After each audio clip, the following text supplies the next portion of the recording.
kuat.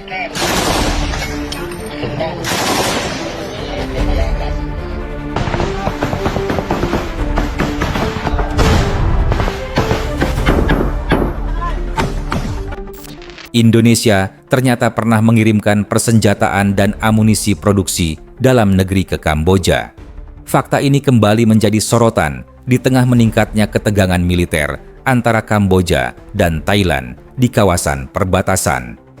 Pengiriman senjata tersebut terjadi pada 29 Agustus 2024 ketika pemerintah Indonesia melalui Kementerian Pertahanan menyerahkan bantuan hibah peralatan militer kepada Kerajaan Kamboja. Penyerahan bantuan dilakukan di Bandara Internasional Phnom Penh dan diwakili oleh Duta Besar Indonesia untuk Kamboja kepada Wakil Panglima Angkatan Bersenjata Kerajaan Kamboja sekaligus Panglima Angkatan Darat Kamboja, Jenderal Mao Sofan. Bantuan ini diangkut menggunakan pesawat angkut berat TNI Angkatan Udara C-130J Super Hercules dan disebut memiliki nilai sekitar $500.000 Amerika Serikat atau setara lebih dari 7 miliar rupiah. Adapun bantuan yang diberikan Indonesia meliputi 150 pucuk senapan, serbu SS-2V 5A1, 20 pucuk pistol G2 Elite, serta sekitar 1 juta butir amunisi. Amunisi tersebut terdiri dari kaliber 5,56 kali 45 mm standar NATO dan kaliber 9 kali 19 mm Parabellum. Seluruh peralatan ini diproduksi sepenuhnya oleh PT Pindad, perusahaan industri pertahanan milik negara Indonesia.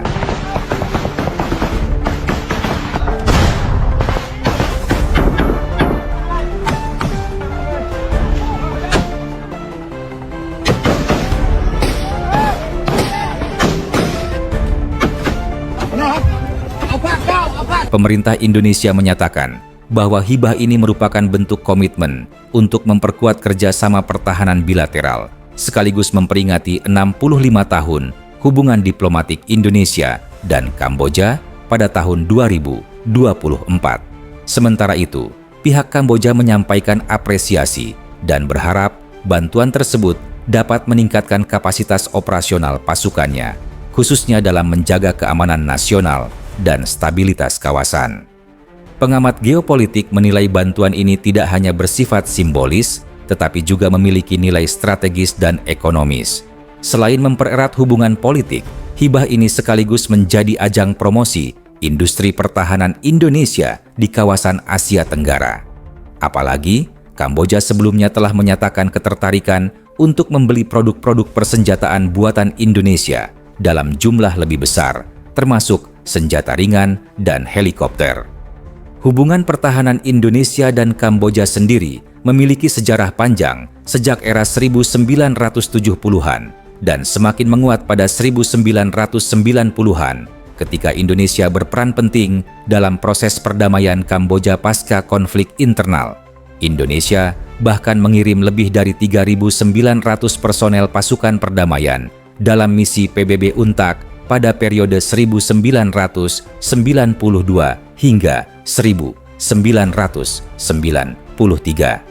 Sejak Kamboja bergabung dengan ASEAN pada 1999, kerjasama militer kedua negara terus berkembang, termasuk pelatihan dan peningkatan kapasitas pasukan yang diberikan pasukan elit Indonesia Kopassus kepada tentara Kamboja.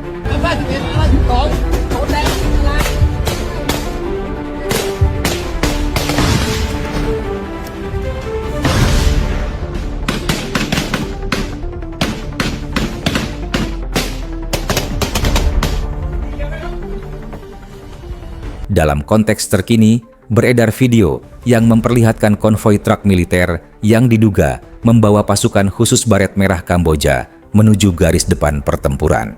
Benarkah Kopassusnya Kamboja benar-benar diterjunkan ke garis depan? Media Thailand menyebut pasukan tersebut sebagai satuan elit yang dipersenjatai secara lengkap dan tengah dikerahkan ke medan konflik. Dugaan kuat mengarah pada Brigade 911, satuan elit angkatan bersenjata kerajaan Kamboja yang dikenal sebagai pasukan paling siap tempur. Brigade 911 disebut memiliki kekuatan sekitar 3.000 hingga 6.000 personel dan dirancang untuk operasi khusus, reaksi cepat, serta pengamanan strategis.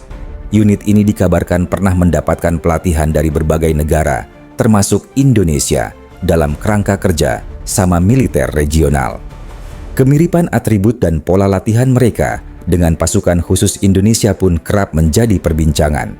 Jika benar, Brigade 9111 dikerahkan ke garis depan, maka ini menandakan eskalasi serius dalam konflik Kamboja-Thailand.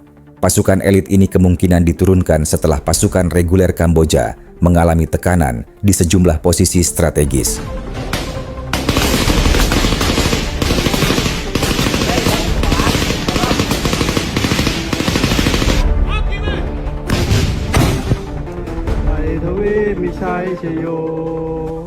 Namun demikian, pengamat menilai tantangan besar tetap dihadapi Kamboja, terutama tanpa dukungan kekuatan udara yang memadai.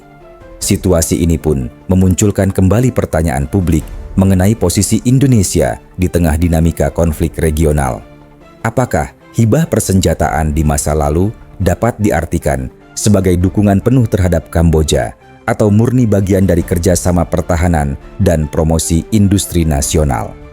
Di tengah meningkatnya tensi geopolitik Asia Tenggara, perkembangan ini masih terus dinantikan dan akan menjadi perhatian kawasan dalam waktu ke depan.